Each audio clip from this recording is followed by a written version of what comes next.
Bonsoir chers téléspectateurs, si vous nous rejoignez, bienvenue sur la Radio Television Voice of the Cross pour cette nouvelle édition de l'information.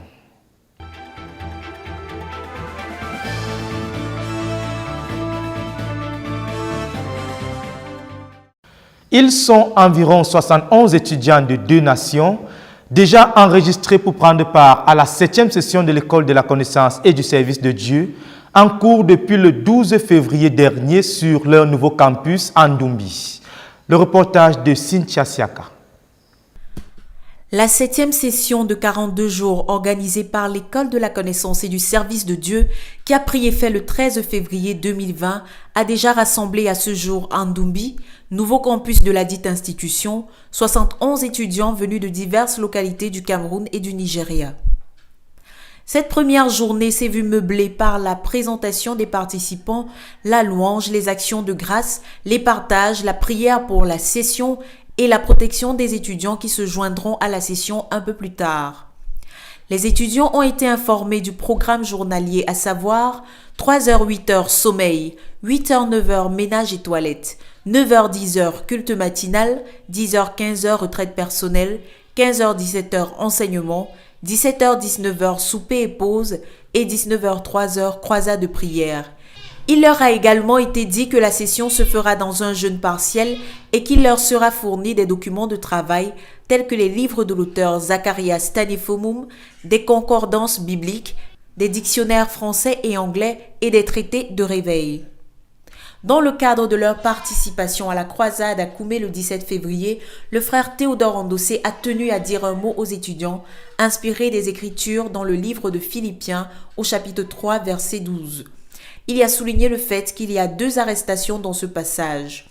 Dans le premier cas, Jésus appréhende un prisonnier et dans le deuxième, cette personne se saisit du but pour lequel Jésus s'est emparé de lui. Ainsi, a-t-il expliqué, une fois que Jésus s'empare de nous, nous tâchons de nous saisir de ce pourquoi il s'est emparé de nous. Il ajoute que les inquiétudes, les regrets et toutes les excuses que l'on peut donner sont une manifestation du fait qu'une personne n'a pas été saisie. Une personne qui a été saisie a-t-elle le temps de se demander comment dormir ou que manger, demande-t-il à l'auditoire. De ce fait, le CSD commence par cette appréhension. Si une personne n'a pas été appréhendée, les contraintes extérieures ne produiront rien. Le serviteur de Dieu est une personne dont on s'est emparé, quelqu'un de possédé par Dieu. Le leader conclut en disant que si les étudiants sont appréhendés, la première chose dont on bénéficiera ne sera pas ce que l'école pourrait apporter, mais ce que Jésus aura produit dans les cœurs. Sur ce, il demande à quelques-uns de prier que Dieu se saisisse des étudiants au cours de cette 7e session de l'École de la connaissance et du service de Dieu. De Koumé pour la RTVC, je suis Cynthia Siaka.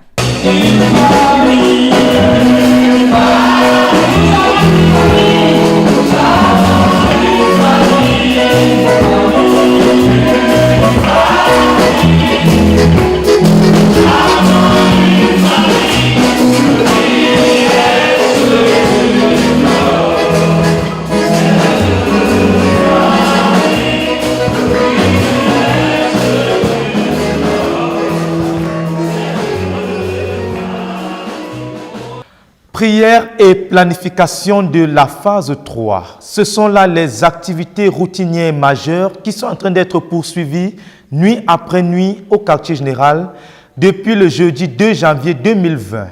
La croisade déterminante de prière de 120 jours, puisqu'il s'agit bien d'elle, se poursuit fidèlement à la base. Le reportage. Les programmes s'enchaînent à Koumé, quartier général de la communauté missionnaire chrétienne internationale, et la croisade déterminante de prière de 120 jours, accompagnée du jeûne partiel de 100 jours, se poursuit. Il est à noter que cette dernière semaine, le pasteur Théodore Andossé a conduit les saints dans des actions de grâce en abondance à Dieu, dans les témoignages de la main de Dieu à l'œuvre dans la vie des saints, dans la prière pour les besoins personnels, la prière pour la planification du but au niveau des individus, la prière pour la planification au niveau de la communauté tout entière, la prière pour les programmes en cours à la base et bien d'autres sujets encore.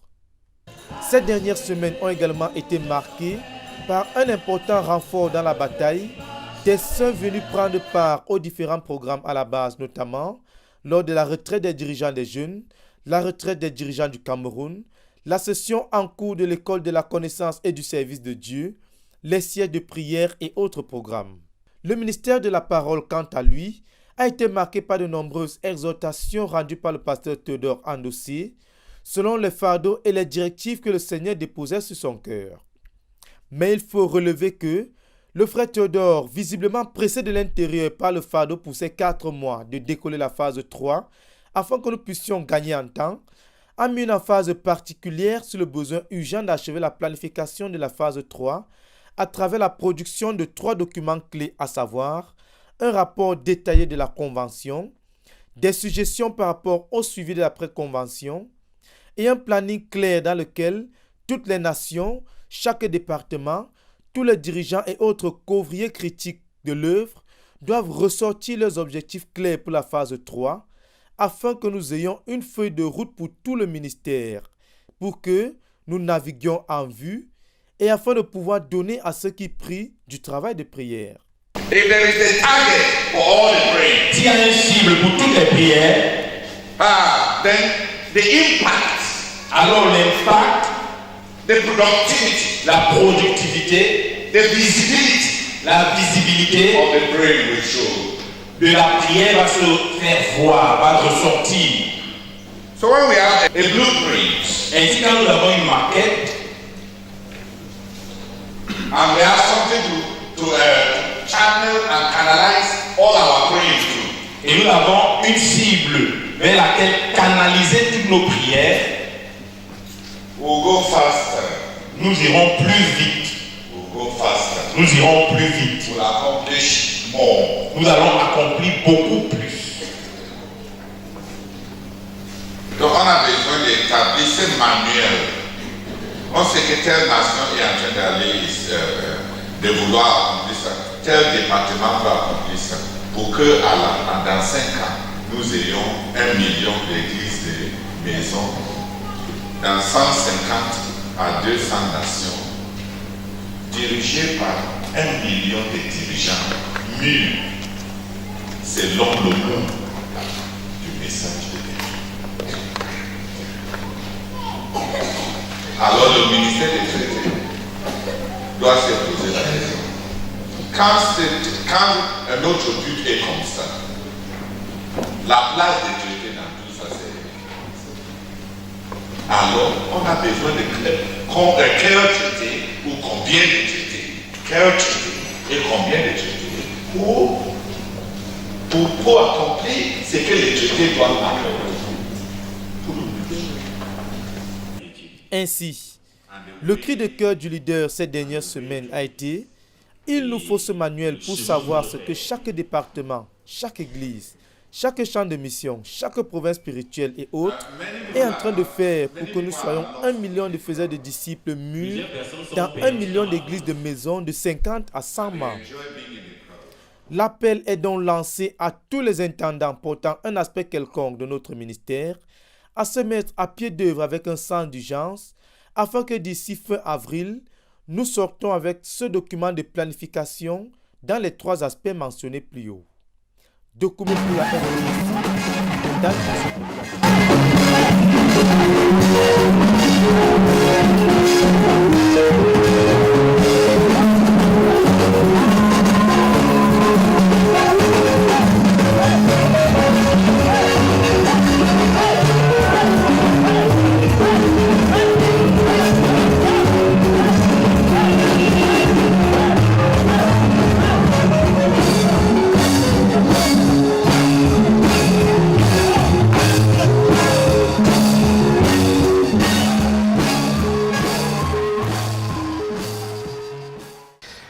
Ils étaient environ 1000 dirigeants de l'œuvre au Cameroun à prendre part du 13 au 16 février dernier à leur retraite annuelle à Koumé, quartier général de la CMCI.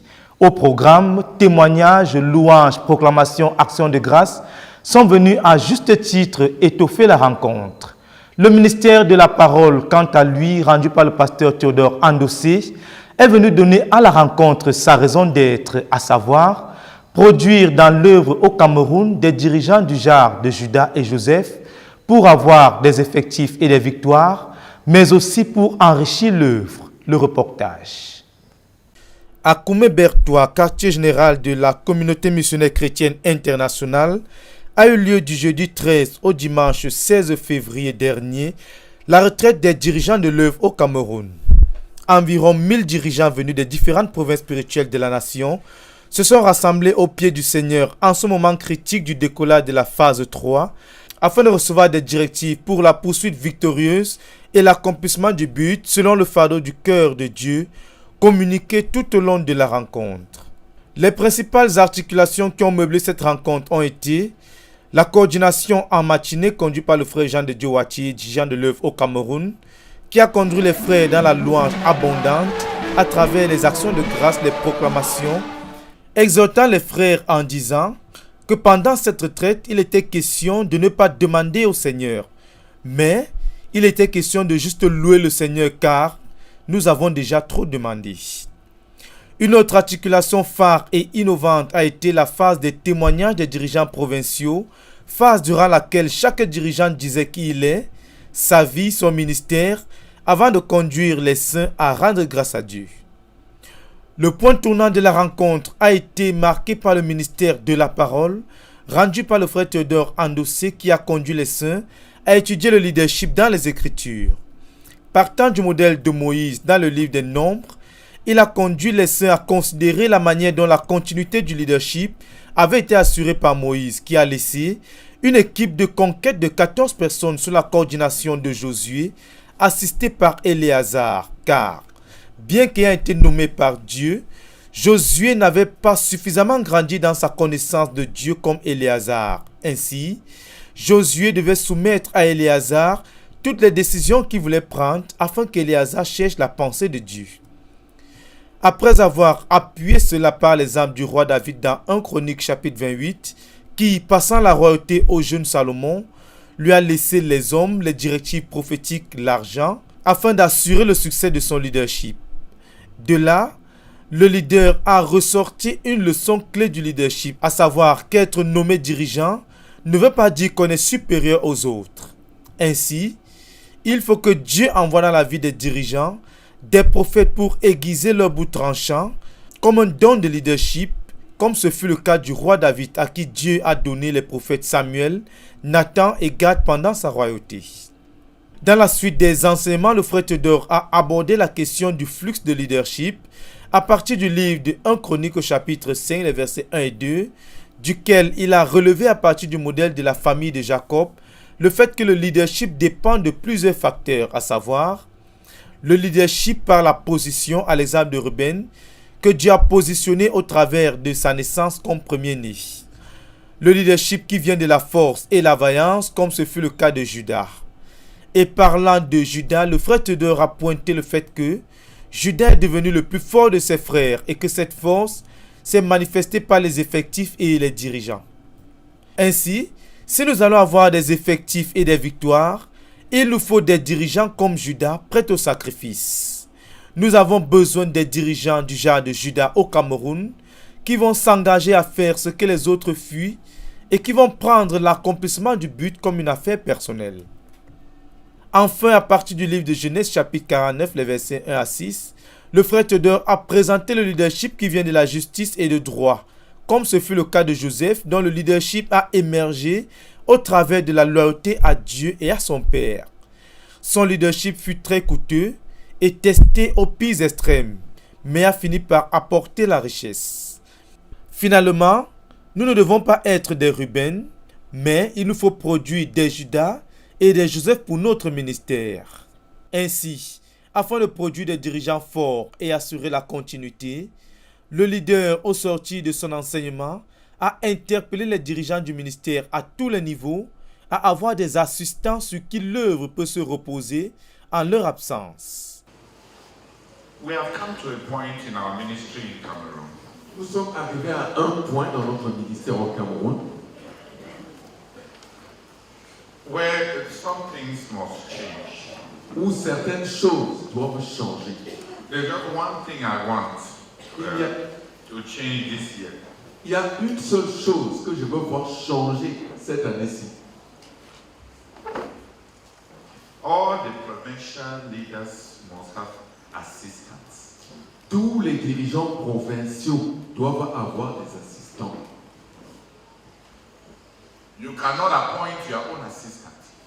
Tu ne peux pas nommer ton propre assistant. You can propose. Tu peux proposer.